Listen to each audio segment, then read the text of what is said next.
Boa noite, seja bem-vindo a mais um Direto ao Ponto, o seu programa de sexta-feira aqui conosco, da IPP TV. Hoje, o nosso tema são os mandatos criacionais e os seus impactos.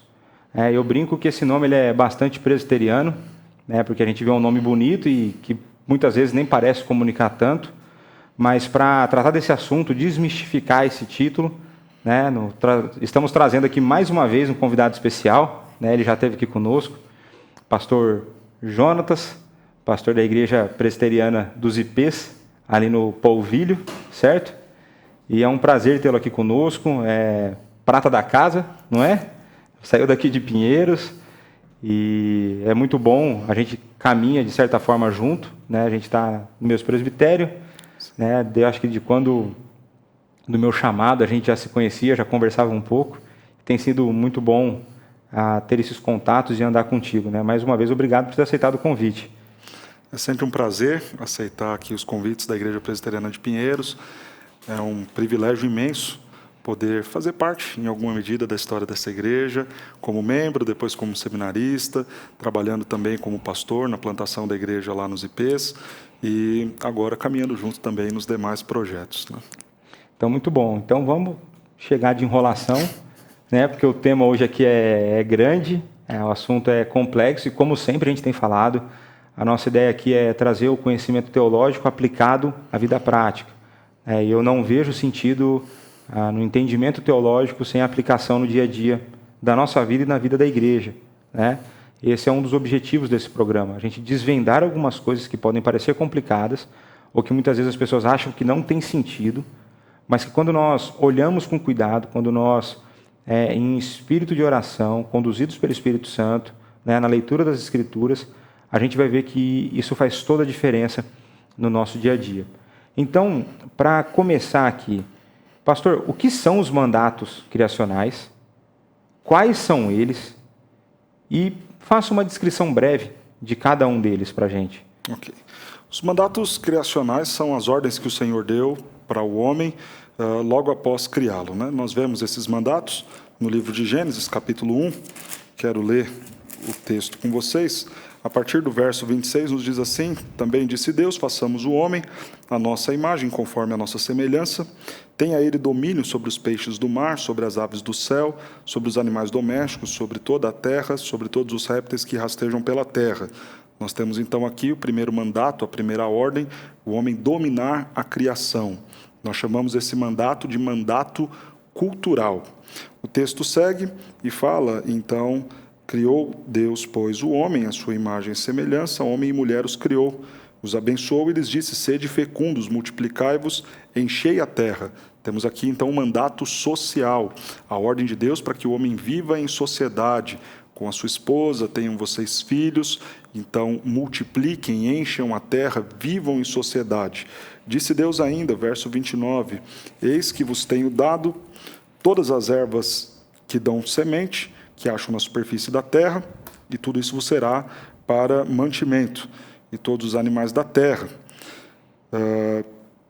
E aqui a ordem, para que eles apenas não comessem do fruto que estava na árvore do meio do jardim. Desta árvore eles não poderiam comer, o que estabelece então uma relação deles com Deus, então o que nós chamamos de mandato espiritual.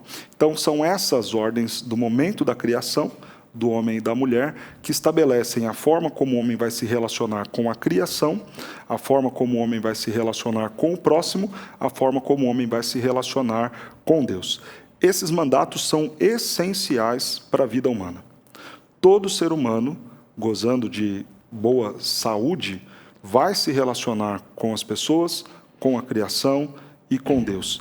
Ainda que essa relação seja extremamente negativa e afetada pelo pecado. Ou seja, talvez você pense, mas nem todo mundo se relaciona com Deus. Ou a gente se relaciona em direção a Deus ou em direção oposta. Não existe neutralidade diante da pessoa de Deus. O homem sempre vai ser religioso, ou se relacionando na direção de Deus ou em direção apóstata. A condição do homem viver em sociedade, quando alguém decide se isolar em um canto e ficar por lá, pode ter certeza que tem alguma coisa errada, porque o mandato social é essencial para a vida humana. O mandato cultural, se relacionar com as coisas que Deus criou, é essencial para a vida humana. Então, são as regras, as primeiras ordens de Deus para que o homem viva neste mundo que ele acabou de criar. Pastor, mas vamos aqui pegar um ponto que pessoas podem levantar, né? Ok. Ou como diria o pastor Nilson, uma pergunta honesta, uma pergunta sincera, né? Essa ordem, né? Então a gente já desmistificou aqui o nome mandatos criacionais, né? Então foram as ordens que Deus deu logo após a criação. Algumas pessoas podem questionar o seguinte: mas isso aí foi antes da queda. Isso foi Gênesis capítulo 1, a queda, Gênesis 3. Perfeito. A pergunta é: se Deus deu antes da queda, relação perfeita, homem com a criação, homem com o seu próximo, homem com Deus, no pós-queda, esses mandatos ainda são válidos? Ou seja, esses mandatos valem para nós hoje, que sofremos com os efeitos do pecado no mundo caído, ou só esses mandamentos só valiam para Adão e Eva lá no Éden? Esses mandatos são válidos para todos os homens, né? Tanto são válidos que quando a gente pensa, por exemplo, nas leis morais, que são as leis perpétuas, as leis que são atemporais e aculturais, são leis que em alguma medida regulam justamente isso. A minha relação com Deus, a minha relação com o próximo, a minha relação com o mundo criado. Ou seja, aquilo que já havia sido estabelecido no Éden ganha ainda mais força quando o Senhor estabelece a lei moral, ganha ainda mais força quando essa lei moral entra ali junto com a lei mosaica e ela segue, se estende. Então, em toda a Escritura você vai ver textos, por exemplo, falando de família, de vida em sociedade, falando sobre trabalho, falando sobre a vida devocional, a vida de culto, a nossa relação com Deus, a nossa relação com a criação, porque mandato cultural, mandato social e mandato espiritual são válidos, e tanto esta é uma realidade mesmo pós-queda, que será também uma realidade no mundo em que nós viveremos, no novo céu e nova terra. É uma realidade antes do pecado, é uma realidade agora nesse mundo caído e será uma realidade no mundo restaurado, que nós certamente falaremos disso talvez em outra oportunidade, porque seria um assunto muito extenso para falar dessa realidade futura. Mas o que é importante dizer, pensando no pós-queda, depois de Gênesis 3, é dizer que a nossa relação com Deus, com a criação e com o próximo foi duramente afetada pelo pecado. Então, a forma como Adão e Eva iriam exercer o mandato cultural, social e espiritual era uma, ela tem validade em nossos dias, mas sofre drasticamente por conta do pecado, pelos efeitos da queda. A nossa relação com o próximo, com o mundo e com Deus está manchada, maculada e um tanto quanto dificultada também por conta do pecado. Certo. Se a gente for fazer uma análise aqui nem tão profunda, a gente não precisa pensar muito nisso, mas quando a gente pensa nesses 3 mandatos, basicamente todas as esferas da vida humana estão previstas. Perfeito. Então, a esfera espiritual, a esfera humana com o seu próximo e com a criação, né? Então, eu creio que nós vamos gastar a maior parte do nosso programa nesse momento que a gente entra agora. Que nós queremos abrir aqui para uma melhor compreensão o quê? De que forma Deus, através desse mandato, vai agir na nossa vida, de que forma a nossa vida é impactada por isso, né, de forma positiva, ou seja, como eu tenho que agir diante desse mandato. E a segunda pergunta é: quais são, então, os principais desafios para cumprir o mandato? E aí nós vamos fazer isso para os 3 mandatos. Ok. Tá bom? Então, pensando no mandato cultural, quais são os impactos na vida de um crente? Né, aqui está falando todos os crentes. E quais são os desafios para o crente cumprir isso? Certo. Vamos pensar então positivamente, falando do impacto, e eu quero falar das esferas ligadas à nossa relação com a criação e à produção humana, né? Quando eu entendo que Deus me deu uma ordem para dominar a criação, e esse domínio não é algo do tipo eu vou explorar, usar de forma maldosa, pecaminosa e irresponsável, não é isso que o texto diz. Quando Deus está entregando o jardim nas mãos de Adão, ele está colocando uma ideia que Adão desenvolva positivamente aquilo. Que a ideia deve ser regência. que é a ideia de ser regente de tudo aquilo, um cuidador, a ideia de mordomia, né, de zelar por aquilo que Deus tem colocado em nossas mãos. Quando eu penso, então, no impacto, quando eu entendo corretamente a ideia do mandato, ou seja, há uma relação da forma como eu me relaciono com Deus, com a forma também como eu me relaciono com a criação. Porque a criação pertence ao Senhor e, por isso, este Deus deu a mim um mandato, uma ordem para que eu cuide muito bem dela. No entanto, eu não posso correr o risco de inverter os papéis, de adorar a criação, que foi algo que Paulo, por exemplo, condena lá no livro de Romanos, no capítulo 1. Né? Os homens estão invertendo os papéis, adorando a criatura ao invés de adorar o Criador, o que é um grande problema, e é um problema dos nossos dias. Né? Você tem aí uma cultura que ama os pets a ponto de ter uma idolatria para isso, que é uma inversão no papel. Que é a ponto de chamar o pet de filho, de ter um cuidado, exatamente. Um alto nível de despesa, por exemplo, com um animal, e não se preocupar com o próximo. Exato. Não se preocupar com o irmão da igreja que está passando dificuldade, coisas do tipo. Sim, você tem aí uma inversão de valores. Então, assim, nós temos a responsabilidade de cuidar bem da criação. Mas a criação está aqui para nos servir. E nós, nos servindo da criação, glorificarmos a Deus por meio dela. Quando a gente inverte isso, a gente está adorando a criatura ao invés de adorar o seu Criador. Então, olhemos para a criação de Deus como algo bom, belo, que Ele nos deu, para nós desenvolvermos de forma responsável e principalmente para o nosso serviço e para a glória dEle. Ou seja, os animais estão aqui para nos servir, toda a criação está à nossa disposição para o nosso serviço, e esse serviço a nós, ele deve ser feito de forma responsável, de forma a avisar a glória de Deus e sem inverter o papel das coisas. Então, não sou eu que tenho que servir o animal que tem que me servir. Então, quando a gente pensa, por exemplo, em testar vacinas em animais, isso é legítimo. Eu preservo a vida humana tendo que me valer do serviço de um animal.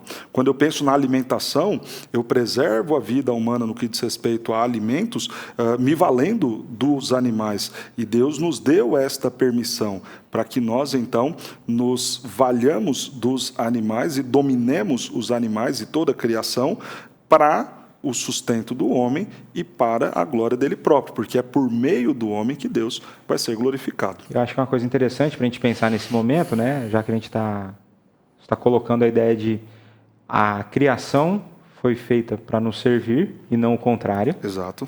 Até porque somos nós que somos a imagem e semelhança de Deus. Sim. E não a criação. Somos a coroa da criação, né? Nós somos a coroa da criação, a imagem e semelhança de Deus. Então, eu lembro muito de uma aula de teologia sistemática, eu lembro do professor Heber Júnior falar disso, né? Falar, olha, não é que o domínio nos dá o direito de maltratar os animais. Claro. Não é que eu vou fazer isso de forma deliberada, visando judiar. Mas não tem problema você fazer isso visando alimentação, você matar um animal com um procedimento correto e tudo mais, né? Então, essa ideia de que a criação tem que nos servir. Sim. A preservação da vida humana, que é a imagem e semelhança de Deus, e não os animais. Eu acho que é um negócio importante, né? Porque quando a pessoa coloca um animal nesse nível que a gente tem visto hoje, muitas vezes ela está colocando acima de um outro ser humano.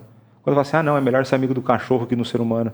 A pessoa está preferindo ser amigo de um animal, que não é a imagem e semelhança de Deus, e está desmerecendo a criação de Deus, sem perceber, de forma inconsciente, provavelmente inconsciente. Eu acho que ninguém em sã consciência falaria isso. Falar, olha, eu vou desprezar aquele que é a imagem e semelhança de Deus e vou valorizar aquele que não é. Eu não acho que seja de forma intencional, mas elas acabam fazendo. Sim. É um dos problemas, é um dos desafios do nosso tempo. Sim. Né? É curioso pensar nisso, né?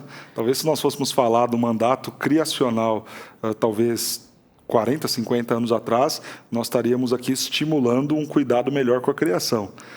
Hoje nós temos que falar, olha gente, vai com calma, nós temos que cuidar, mas nós não podemos servi-la, ela é que nos serve. Né? Isso não significa dizer que nós temos um cheque em branco para sair queimando, destruindo, matando, não é isso. Mas olha que mundo que nós estamos. Né? Um outro aspecto do mandato cultural que eu quero falar, do impacto, é na produção humana. A ideia de dominar a criação passa por eu usá-la e trabalhar a criação a partir dos dons e talentos que Deus me deu, e fazer isso, mais uma vez, para o benefício do próximo e para a glória de Deus. Isso é trabalho, A ideia do que é trabalho, produção humana que nós estamos falando aqui, é o trabalho, que é fruto de uma vocação. Então, eu olho e olha como impacta então essa ideia de compreender o mandato. Se Deus me deu ordens para ir, dominar e fazer isso com excelência, então Deus me vocacionou para uma missão.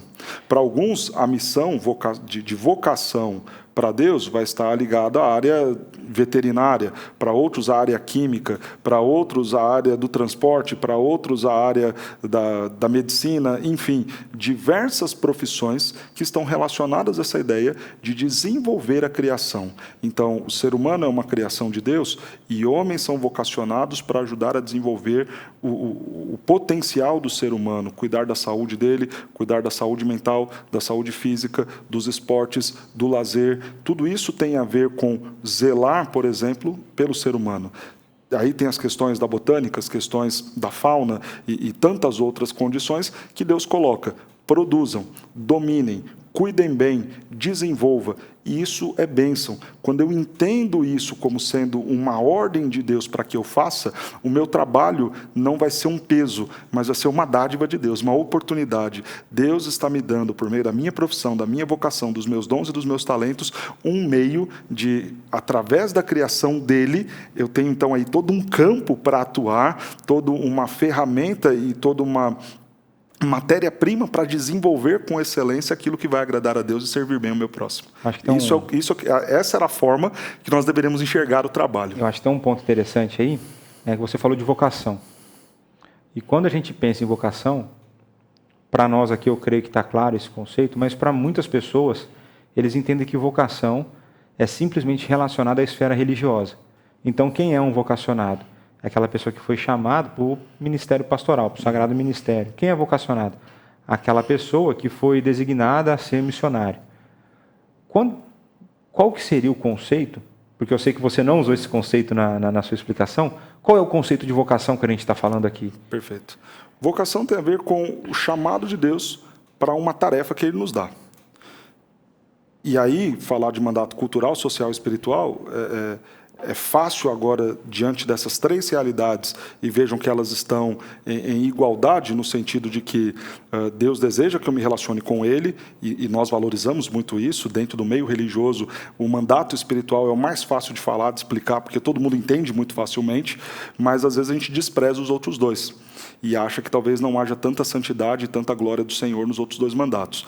Então, quando eu penso em vocação, eu penso em Deus me chamando para fazer algo que Ele quer, e Ele quer atuar e quer que o nome dEle seja glorificado por meio da criação, por meio da sociedade, por meio também, claro, da nossa relação de culto a Ele. Então, o que é a vocação? É o chamado de Deus para o exercício de uma tarefa que o glorifica e que serve ao meu próximo. O pastorado, o ministério é uma vocação? É. Mas ser um dentista é uma vocação em igualdade, né? Que exigem tantas responsabilidades e que produzirá tantos benefícios quanto o ministério, se a pessoa entender que está fazendo aquilo para a glória de Deus, que foi capacitada com dons e talentos e que aquela é uma forma dela dominar a criação, beneficiar uma sociedade e glorificar a Deus como um ato de culto dela, por meio da sua profissão, exaltando o nome do Senhor. Então, colocando de uma forma assim bem resumida, pessoas são vocacionadas a serem dentistas, engenheiros, mecânicos, exato, catadores de lixo. Sim. Qualquer profissão, a pessoa precisa então identificar qual é a sua vocação, ela precisa buscar isso. Mas todo mundo é vocacionado, ela pode ser um político, sim, um advogado, tudo isso está dentro do, sim, pacote, certo? Todo ser humano é vocacionado a alguma coisa, porque a ordem que Deus dá, dominem a terra, Ele está dando a um representante da humanidade. A ideia, o nome Adão significa isso, humanidade. Quando nós lemos, por exemplo, lá em Gênesis 5, a forma como Deus chama Adão e Eva, o nome que Ele dá aos dois é Adão, porque Adão significa humanidade. Adão ali é o nosso representante.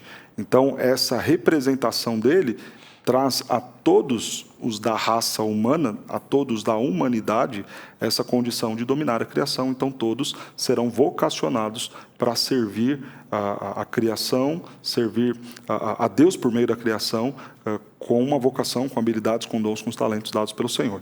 Aí, na produção humana, é pensar: se Deus me chamou, então eu cuido da criação de um jeito diferente, eu trabalho de um jeito diferente, eu produzo arte, música, livros, tudo isso de forma diferente, porque eu entendo que isso tem a ver com a minha relação com Deus.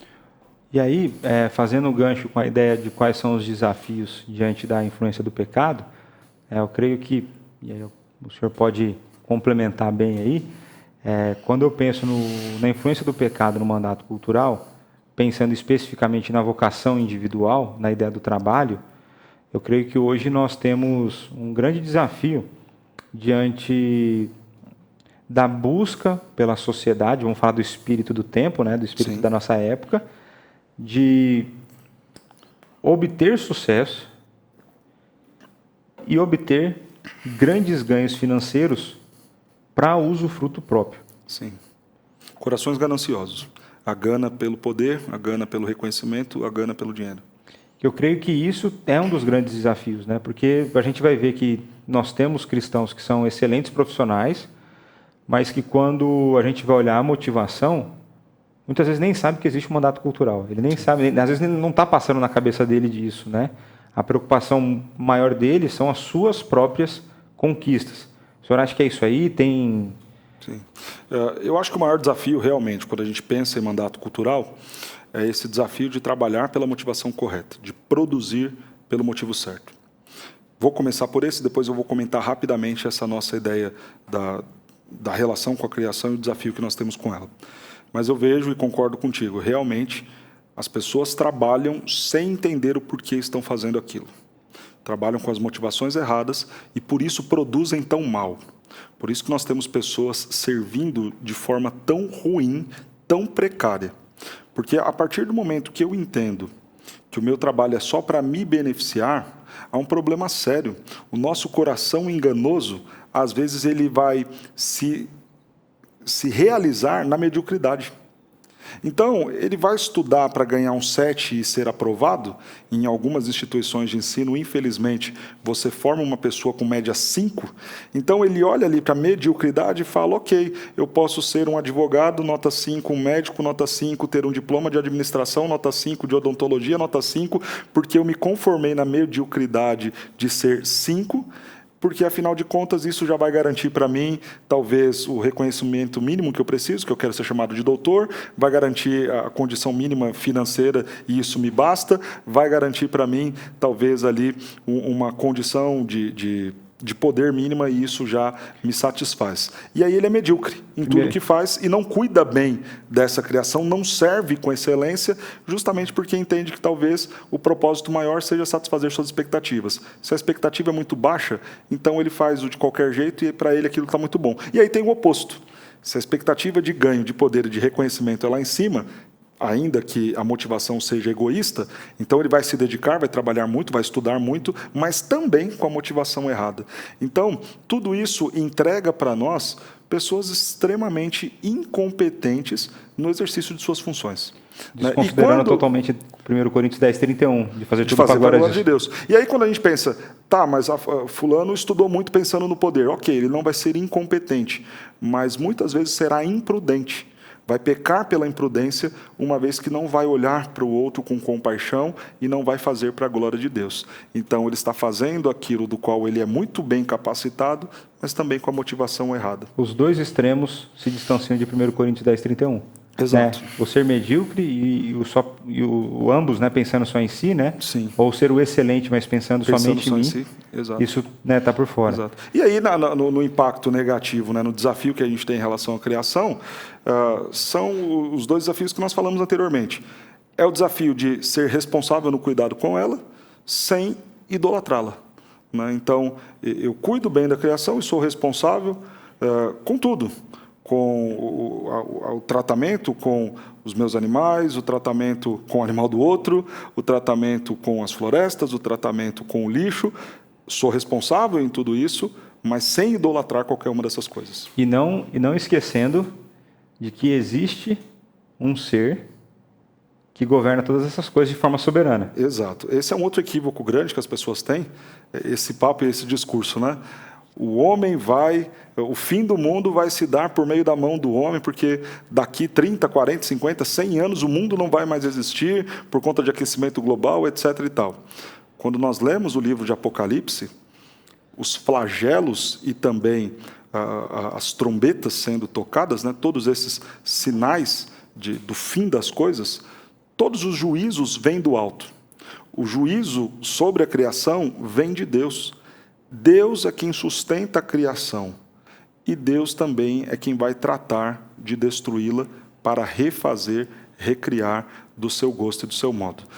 Colocar o homem com uma condição de destruir aquilo que Deus fez é, em alguma medida, até uma soberba muito grande. Nós não temos esse poder, por mais que nós nos esforcemos e até Muitas vezes você pode até achar que tem, mas não tem. Exato, por mais que a gente se esforce, tente, e até em alguma medida, quando a gente olha tudo que o ser humano tem feito, estejamos trabalhando muito bem para isso, é ilusão imaginar que temos esse poder.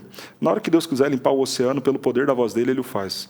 Se ele quiser preservar floresta, você pode querer incendiar com gasolina uma floresta inteira, pelo poder da palavra dele, ele preserva a sua criação. Do nada, pelo poder da sua voz, ele fez todas as coisas. Então, se Deus quiser reflorestar tudo que o homem desmatou, pelo poder da sua palavra ele faz. Se ele quiser trazer uma condição de saúde para os oceanos, ele o faz. Porque Deus tem o poder de do nada fazer tudo. É soberba do homem atribuir a ele mesmo o poder tanto de criar como de destruir a criação que Deus fez. A criação deixará de existir no dia e na hora que Deus quiser. Isso é muito interessante, né? Porque em alguma aula que eu estava participando, eu comentei isso, né? Muitas vezes a gente crê naquilo que está escrito, então a gente é capaz de crer que Deus fez tudo do nada, né? Óbvio, iluminação do Espírito, tudo essas coisas, mas do nada Deus fez tudo. A gente crê nisso. Sim. A gente crê que Deus abriu o Mar Vermelho para a fuga, certo? Perfeito. A gente crê que na disputa do profeta com os profetas de Baal, encheu d'água, botou fogo e foi.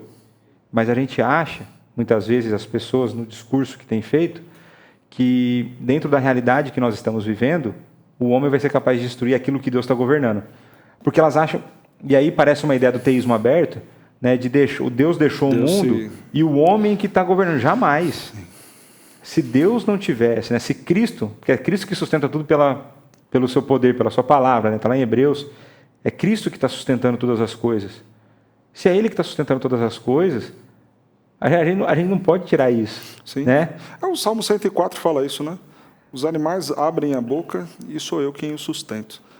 Essa é a forma, é Deus quem está no controle e é Ele quem está sustentando todas as coisas. E isso, né, a gente já deixou bem claro, mas só para reforçar, a gente não está em nenhum sentido nem estimulando a depredação, a destruição, de forma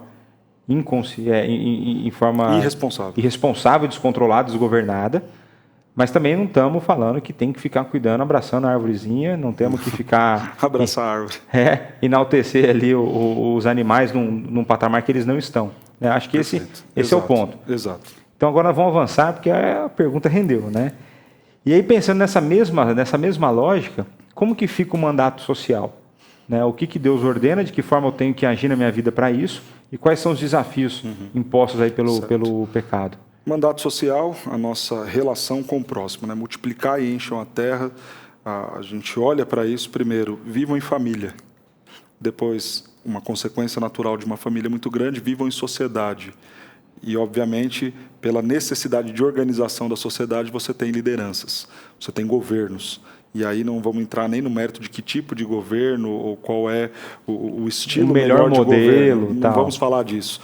A necessidade de governo é uma realidade em qualquer civilização. Em qualquer grupo existe um governo, seja de uma tribo indígena, seja na mais desenvolvida sociedade do mundo ocidental, há modelos de governos que são necessários.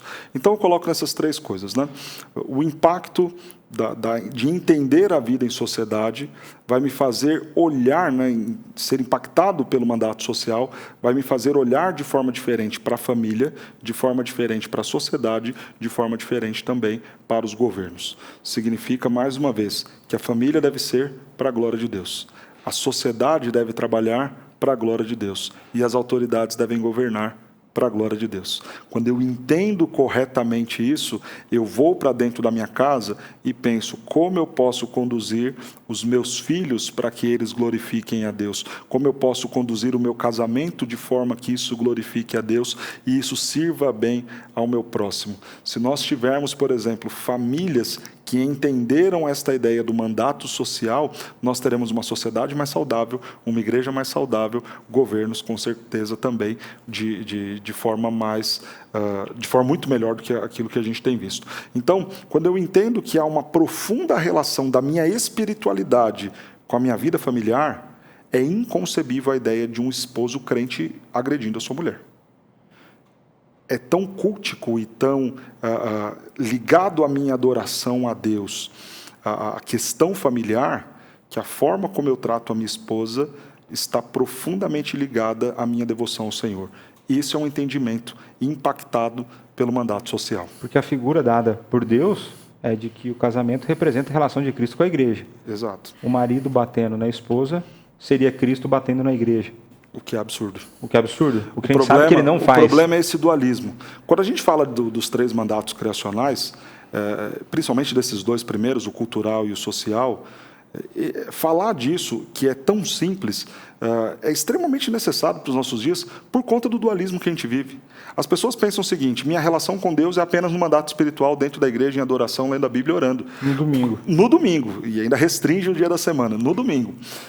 Quando eu entendo que o Senhor, ao criar o homem, deu também a ele a criação e a vida em sociedade, como ordem para que ele leve isso tão a sério quanto a própria relação vertical com o Pai, isso me faz tratar as coisas de forma diferente. Então, a forma como eu vou viver em família é profundamente impactada por esse entendimento de que eu estou glorificando a Deus ali, na relação sexual, estou glorificando a Deus na forma como eu falo com a minha esposa, na forma como eu educo os meus filhos, a forma como eu vou viver agora com os meus vizinhos, me relacionando com eles, pensando no bem-estar deles, pensando naquilo que eu posso fazer para servi-los melhor. Então, veja como entender o mandato social como algo que glorifica a Deus tanto quanto o meu culto, vai mudar a minha postura dentro da sociedade. E aí dentro do governo também, tanto na relação positiva de governar, porque se os nossos governantes entendessem que eles podem glorificar a Deus por meio dos seus governos,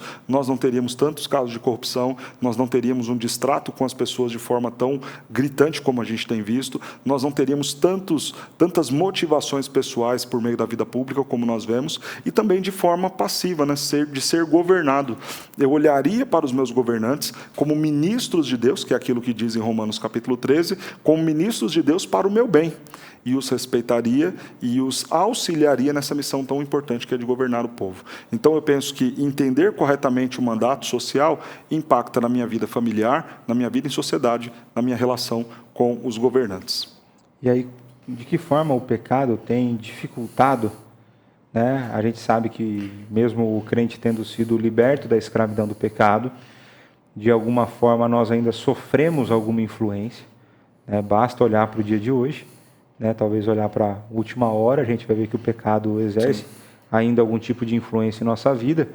Como que isso dificulta essa ideia do mandato social? Eu penso que a pessoa, o pecado vai tentar nos convencer sempre a uma vida autônoma. E aqui na vida, no mandato social, eu acho que esse é o grande impacto do pecado nas relações. É o marido que se vê possível de viver um casamento onde ele está de um lado e a esposa do outro. Figuras autônomas em algo que foi feito para ser uma união, porque essa é a ideia de casamento. Ou talvez até antes, né? A ideia de você viver uma... Solteiro. Exato. Nem querer casar. Não, mas assim, porque tem pessoas que de fato serão solteiras, né? Esse ponto. Sim. Mas a pessoa viver uma vida sexualmente ativa, sim, né? Substituir a ideia do casamento por relações descartáveis e seriadas, ou às vezes até em paralelo. Sim. Né? Eu creio que, se a gente pensa no modelo de sociedade hoje, é isso que é vivido. Mas mesmo para o solteiro, Léo, o solteiro que escolhe isso por não ter a libido, por não ter desejo, e isso não tem a ver com homossexualidade, porque as pessoas confundem, aliás, a sociedade confunde isso, né? Se de repente você olha alguém que não tem o desejo pelo sexo oposto, logo vai ser dito, não, então você é homossexual. Não, isso não é uma verdade. A pessoa pode escolher viver sem um companheiro, uma companheira, e isso não tem nada a ver com a ideia dela desejar alguém do seu sexo. Né? Então, são coisas completamente distintas. E isso não seria mal, é que nem você está colocando. Algumas pessoas viverão solteiras mesmo, né? E não há pecado nenhum nisso. Paulo até comenta disso, né? Que é melhor que fosse solteiro. Agora, outra coisa é a pessoa rejeitar o casamento por entender não precisar do outro. Aí é o pecado. Não precisar de uma família. Não preciso de uma família, não preciso de ninguém, eu me basto. Eu me satisfaço. Aí é um problema sério. Então, eu acho que essa busca por uma vida autônoma atrás dos seus interesses atrapalha na família, atrapalha na sociedade, atrapalha nos governos. E quando a gente vê o impacto do pecado nas relações sociais, eu penso diretamente nisso. Como dentro da família, às vezes, marido e mulher estão cada um de um lado, os filhos cada um num canto. Vivendo vidas paralelas. Vivendo vidas paralelas, motivações paralelas, desejos paralelos, fé completamente distante, como a gente, ao levar para a sociedade, cada um se preocupa com o seu. Então, você vai numa reunião do condomínio, cada um está interessado naquilo que vai satisfazer a sua vontade. A sua necessidade. Então, eu vou brigar pelas vagas do condomínio se aquilo, de alguma forma, afetar a minha vaga. Se não afetar, o problema é do outro. E aí, quando a gente chega no governo, na esfera das autoridades, aí é que fica mais evidente essa ideia de que eu estou aqui para me servir. Então, a pessoa não olha para o servir o próximo, mas para ser servido da máquina pública. E isso tem sido uma realidade em todas as esferas da vida social que a gente colocou. A pessoa olha para a família e está casado enquanto o seu cônjuge lhe oferece alguma coisa, enquanto ele pode ser servido daquela relação. Então, enquanto a mulher está lá, muito bonita, com o corpo todo muito bonito, e tudo está indo muito bem, então eu estou sendo servido plenamente em todas as possibilidades daquele casamento, eu continuo casado. Mas quando chega a idade, a beleza já não é mais a mesma, e as qualidades já não me são mais tão interessantes, que só me restam talvez ali os defeitos e uma aparência física que já não é a melhor, então eu já não me vejo mais precisando daquela pessoa, ela já não me é mais útil, então eu descarto e vou para uma próxima, e vou para uma próxima, e por aí vai. Isso tem acontecido nos casamentos, tem acontecido na sociedade, tem acontecido nos governos também. É interessante, né? Porque Deus, ele é tão perfeito, e aí depois que a gente vai se esforçando para entender, a gente está falando aqui de coisa lá do começo, logo Sim. depois da criação, né? Quando a gente começa a pensar de que se eu tenho na família, no casamento, a estrutura correta, o entendimento espiritual correto, a gente sabe que nós falharemos, mas a nossa luta é sempre para que a gente mantenha as coisas nos trilhos. Sim. Certo? Quando eu faço isso dentro de casa, a família estruturada, os filhos entenderão isso. Tanto eu quanto os filhos nós sairemos para a sociedade. Sim. E aí eu vou agir na sociedade conforme aquilo que eu tenho de estrutura recebida. Né? Então, aí o Douglas Wilson trabalha isso muito bem naquele livro Futuros Homens, né? Quando ele vai falando da forma como o pai homem, né? Não em pais, o pai vai trabalhar com o filho, né? Menino, não os filhos, né? O filho mesmo do masculino. A forma como ele vai dar o exemplo, a forma como ele vai ensinar isso dentro de casa e como ele trata a esposa, como o filho vê ele tratando a esposa, vê tratando a filha, e ele vai falar assim, é assim que eu tenho que tratar. E aí o Douglas Wilson tem uma sacada ali que eu acho sensacional, que é o seguinte, olha, se um pai trata bem a mãe, esse menino vai olhar para essa relação, e quando ele é criado sendo ensinado a respeitar a mãe, respeitar a irmã, vai ser muito mais fácil para ele respeitar as mulheres com as quais ele fosse relacionar. A melhor lição e instrução de um pai para combater o machismo é amando a mãe daquele filho homem como Cristo amou a igreja. A melhor lição que uma mãe pode dar para sua filha mulher em como ser uma mulher na sociedade, em como glorificar a Deus por meio disso, combatendo o mal do feminismo, é sendo ela uma auxiliadora idônea, submissa ao seu esposo. Você terá, se os pais se comprometerem a isso, famílias melhores no futuro.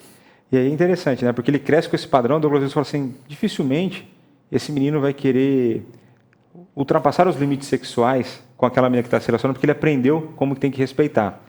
Né? Aí quando você coloca esse exemplo, né, da ideia do combate ao machismo e combate ao feminismo, a gente vê um dos efeitos do pecado. Sim, nas relações sociais, né? Que é aquela hora que Deus fala para a mulher, o teu desejo será para o teu marido. E a ideia ali não é de que o teu desejo será de acordo com o teu marido. Não, o teu desejo será de dominar o seu marido. Sim. E isso não é uma ordem que Deus dá, no sentido de que o padrão é que o homem seja o sacerdote. Né? Não aquele domínio. A gente já está, né, meio de... Não é aquela ideia de escravidão, né? Mas é uma ideia de papéis e responsabilidades diferentes. Né? Tarefas. Então tá bom. Então, pensando agora, a gente já falou do cultural, do social. E agora nós vamos então para o espiritual. A ideia de impactos na minha vida e as dificuldades que o pecado traz, né? Os desafios que são impostos aí pela nossa condição nesse mundo caído. Muito embora o mandato espiritual pareça ser o mais claro, o mais fácil de nós cristãos entendermos, também tem sido algo um tanto quanto negligenciado, né? Nós vivemos uma vida de culto, às vezes, dentro daquilo que nós entendemos ser o que agrada a Deus. As pessoas estão pouco preocupadas com aquilo que agrada ao Senhor, com o culto que agrada ao Senhor, com a vida devocional que agrada ao Senhor, com uma vida moral que agrada ao Senhor. Estamos falando de santificação. Isso mostra que nós não entendemos o que é o mandato espiritual. Quando a gente olha lá para o Éden, a instrução era muito simples. Vocês têm todas as árvores do jardim para comer. Isso já mostra que o Senhor está provendo, que o Senhor graciosamente está nos permitindo usar daquilo que Ele fez. Então isso já mostra misericórdia, amor, bondade do Senhor, já mostra a graça do Senhor para nós. E o Senhor dá uma ordem simples: não comam do fruto da árvore que está no meio do jardim. Quando o homem vai romper e fazer essa relação com Deus do seu jeito, a coisa então desanda. O impacto, quando eu entendo o mandato espiritual de forma correta, é pensar: eu faço para a glória de Deus aquilo que Ele requer de mim na Escritura. Significa que eu não vou procurar um jeito e uma forma como eu gosto e acho interessante para viver minha vida. O mandato espiritual passa de eu entender o que é, Senhor, que te agrada, para então fazer. Então, eu penso que o principal impacto passa por isso. Entender a vontade de Deus e desejar fazer a vontade de Deus. E aí eu levo isso para dentro da igreja, no culto ao Senhor, eu levo isso para a minha vida devocional, as minhas orações, a minha leitura da palavra, eu levo isso para o meu serviço ao Senhor, o propósito da minha existência, que é glorificar a Ele e conduzir outros para que façam o mesmo. Então, nós somos impactados pelo mandato espiritual quando eu busco entender o que Deus quer e fazer o que Deus quer. E aí, obviamente, a gente já chega na segunda pergunta, né? Qual é o desafio? O desafio é deixar de estabelecer a minha relação com Deus a partir do que eu acho certo. E aí, da mesma forma, a pessoa pensa o culto conforme aquilo lhe agrada. Quais são as músicas que a gente vai cantar? A gente gosta dessas aqui. Mas espera aí, no mandato espiritual, eu tenho que entender que eu estou aqui para fazer aquilo que agrada ao Senhor. Nessa relação, eu obedeço a Ele e sigo os parâmetros que Ele estabeleceu para mim. Se eu estou fazendo algo que me agrada, então eu rompi com isso. Acho que tem um negócio importante que é nós, de fato, seremos abençoados no culto. Nós, de fato, faremos coisas no culto que nós gostamos, porque o Espírito Santo habita em nós. Sim, e porque o justo tem prazer na lei do Senhor. Exato. Há satisfação. Mas o ponto é, o alvo do culto não sou eu. Satisfação pessoal, exatamente. Então, muitas vezes, quando a gente pensa em formato de culto, muitas vezes a igreja presbiteriana é criticada. Porque não, é muito quadrado, é muito não sei o quê, porque a sociedade desenvolveu, hoje os gostos são diferentes. Aí a pergunta que eu faço é, e Deus muda? Sim. Deus é imutável, a imutabilidade de Deus. Então existe, e aí outras coisas que as pessoas acham assim, mas Deus fala como Ele quer ser adorado? Fala. Ele estabelece o formato. Prescreve na Escritura. Né? Só que a gente também não parece que está preocupado com isso. Né? Então, quando eu entendo que o culto é a Deus, eu vou ter que ter essa mentalidade. Olha, o que Deus quer, você deixou isso muito claro. O que Deus quer que nós façamos? O que Deus quer, quais são os elementos que Deus deseja que existam no culto? O problema é que a gente pensa a vida espiritual da seguinte forma. A gente não olha para fazer aquilo que a Bíblia manda. A gente olha a partir de um outro pressuposto. Ao que ela não condena. O que ela não condena? E aí vai enfiando tudo isso na nossa forma de viver. E isso é o que desagrada ao Senhor. Quando eu penso em mandato espiritual, a minha vida para a glória dele passa em fazer aquilo que ele quer. Eu não posso agradar um Deus que eu não conheço e não posso pensar que estou agradando se eu não tenho essa preocupação de saber o que ele quer, a forma como ele quer. Então, quando alguém está preocupado realmente em agradar ao Senhor, a leitura bíblica dele vai ser diferente. Eu estou lendo a Escritura e eu entendo que eu preciso disso, porque é aqui que eu vou encontrar a forma como ele quer que eu me relacione com ele agora, depois do pecado.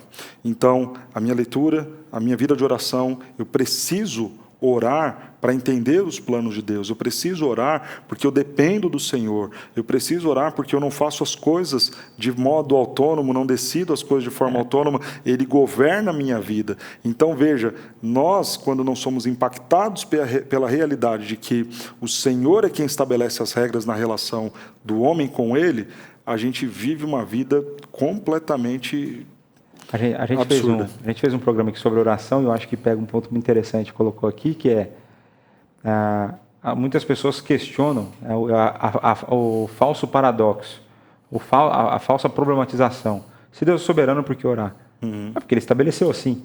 Né? Porque ele escolheu executar coisas através da oração. Através da oração. Né? E aí, a gente também comentou disso, a questão olha, a oração é meio de graça. Então eu vou entender, né? Deus derrama da graça, eu entendo os seus planos, eu entendo a sua palavra, né? Isso tudo está envolvido, né?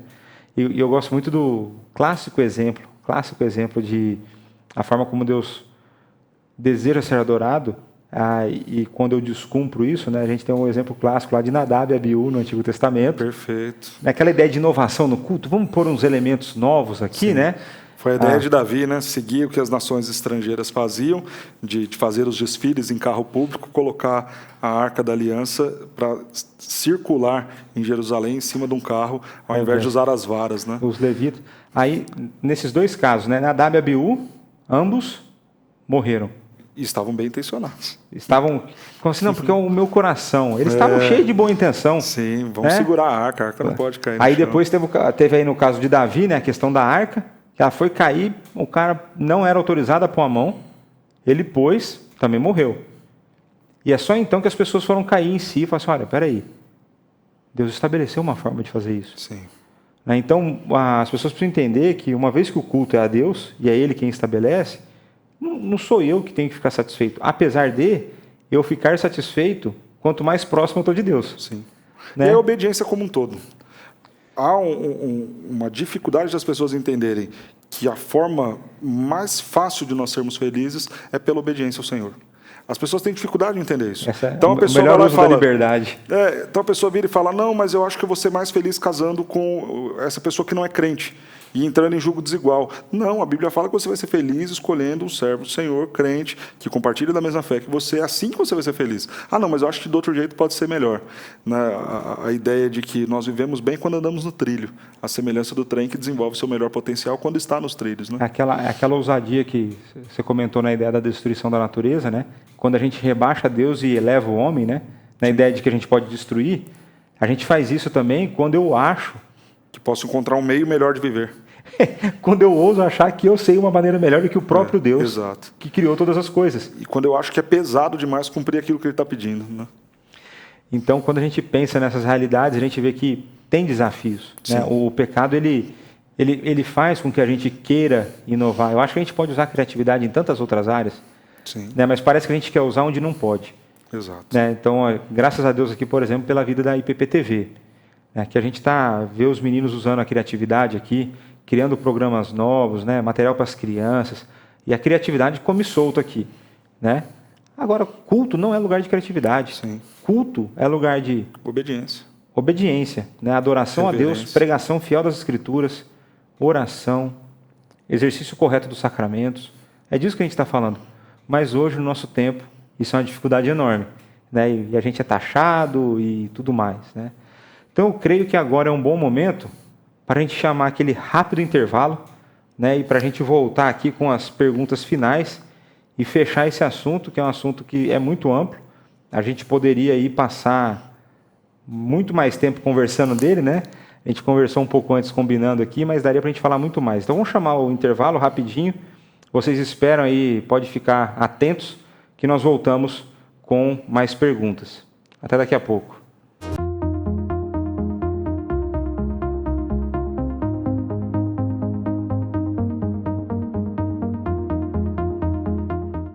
EAD Pinheiros.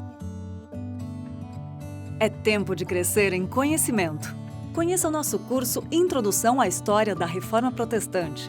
Neste curso, apresentaremos uma introdução aos estudos de um dos eventos históricos mais importantes e influentes na história da Igreja Cristã, a Reforma Protestante. Saiba mais sobre esse assunto com as aulas ministradas pelo Reverendo Nilson Júnior. Nós partimos do princípio que a Bíblia é um livro histórico, Deus é o Senhor da história, então, como cristãos, nós devemos buscar aquelas definições de história ou aquela definição específica de história que esteja mais sintonizada com os princípios bíblicos. O EAD Pinheiros é uma iniciativa da Junta Missionária de Pinheiros e todos os recursos arrecadados são revertidos para missões no Brasil e no mundo. Acesse o site ippinheiros.eadbox.com e saiba mais.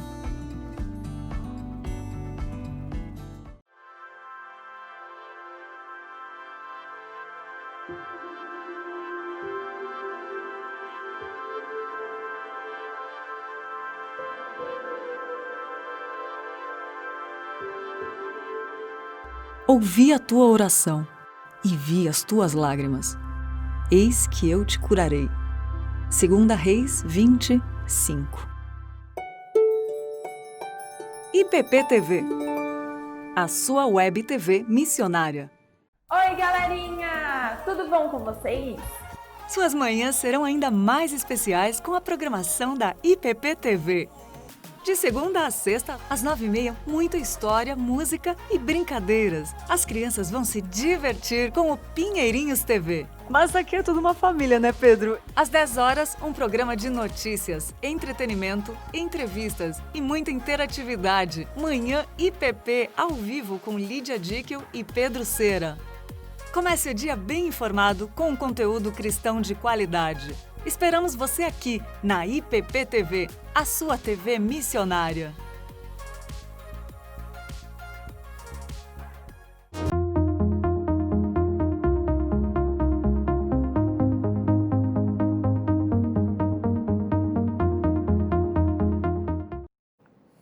Então voltamos agora, para o último bloco do nosso programa, um bloco pequeno, mas não menos importante. Faremos ainda mais uma pergunta aqui com o pastor Jonatas, tratando sobre os mandatos criacionais e os seus impactos. Nós falamos de que forma os mandatos criacionais impactam a vida do crente, a vida da igreja, a vida da sociedade. No fim das contas, todo o cosmos, toda a criação é impactada por esses mandatos. E, pastor, para encerrar com chave de ouro, e aí depois que você terminar de responder, já emenda nas suas considerações finais, tá certo? Okay. Então é o seguinte, qual desses mandatos, cultural, social e espiritual, qual desses mandatos mais tem sido negligenciados pela igreja evangélica do nosso país? Olhando para a realidade da igreja brasileira, qual desses 3 mandatos é aquele que está no cantinho do esquecimento? Certo. O pecado ele afetou todos, todos os 3 mandatos. E nós pontuamos aqui problemas e desafios que temos vivido em cada um deles. Falamos de pecados que cometemos, infelizmente, ao olhar de modo equivocado cada um deles. Então, eu tenho certeza que você, ao ouvir minha resposta agora, espero que você não pense que eu estou ignorando os outros desafios que temos em outras áreas. Mas eu penso que o principal mandato que tem sido esquecido, negligenciado, ou visto talvez com menos cuidado pela igreja, penso eu que seja o mandato cultural. A forma como a igreja tem se relacionado com a criação tem sido um tanto quanto preocupante. Nós temos muitos extremos perigosos. Nós temos aí aqueles que vão optar por ignorar qualquer possibilidade nossa de adorarmos a Deus por meio da criação, e nós vamos ter aqueles, como já falamos, que vão adorar a criação ao invés de adorar o Criador. Então, quero falar primeiro desse problema de nós nos isolarmos e ignorarmos por completo a possibilidade de influenciarmos o mundo, de resgatarmos e restaurarmos a cultura, o trabalho e o próprio cuidado com a criação. Muitos têm optado por essa ideia de viver completamente distante disso. Então, não há um estímulo, por exemplo, para um cuidado com a criação, no que diz respeito a desenvolver com qualidade isso. Nós, por exemplo, temos pouco incentivo e treinamento para despertar vocações dentro da igreja, por exemplo. Você fala muito de dons e talentos ligados à área de culto. Então, todo mundo fala do músico, do pregador, do missionário, do diácono, do presbítero, mas nós não pensamos, por exemplo, em treinar e capacitar jovens para serem bons cientistas, bons médicos, bons advogados.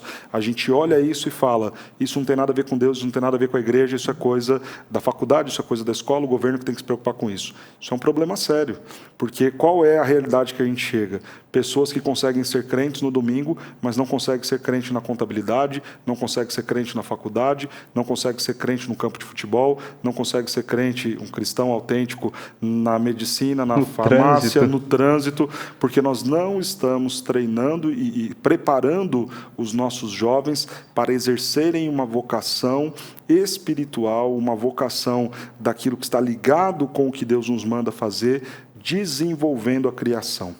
Nós precisávamos chamar os nossos jovens e estimular que tenhamos bons cientistas cristãos, estimular que tenhamos bons engenheiros cristãos, bons arquitetos cristãos, que vão desenhar para a glória de Deus, que vão produzir música para a glória de Deus, que vão produzir plantas de edifícios para a glória de Deus. Veja, por exemplo, a dificuldade que nós temos em relação a governos.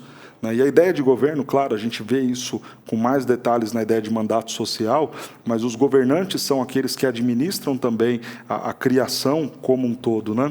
E nós não estimulamos, por exemplo, ou pelo menos não tratamos de forma correta essa vocação da vida pública. Para Calvino, por exemplo, a vida pública era um ofício tão excelente, tal qual o de um pastor.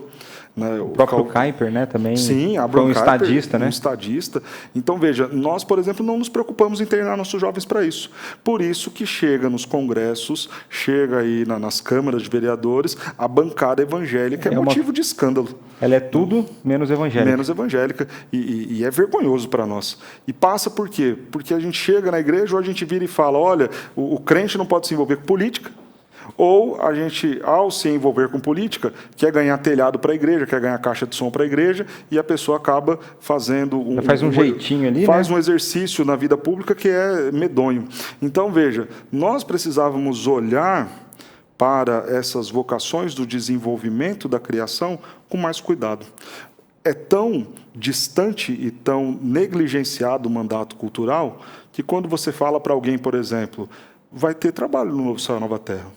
Vai ter produção cultural no Novo Céu e Nova Terra. Vai ter produção ligadas às áreas de biologia, ligadas às áreas de administração no Novo Céu e Nova Terra. As pessoas arregalam os olhos assim. Você está querendo me dizer é que eu não vou ficar na nuvem, lá numa rede, tomando água de coco, não vou ficar fazendo isso. Não vai. Até porque eu não vou ficar morando no céu.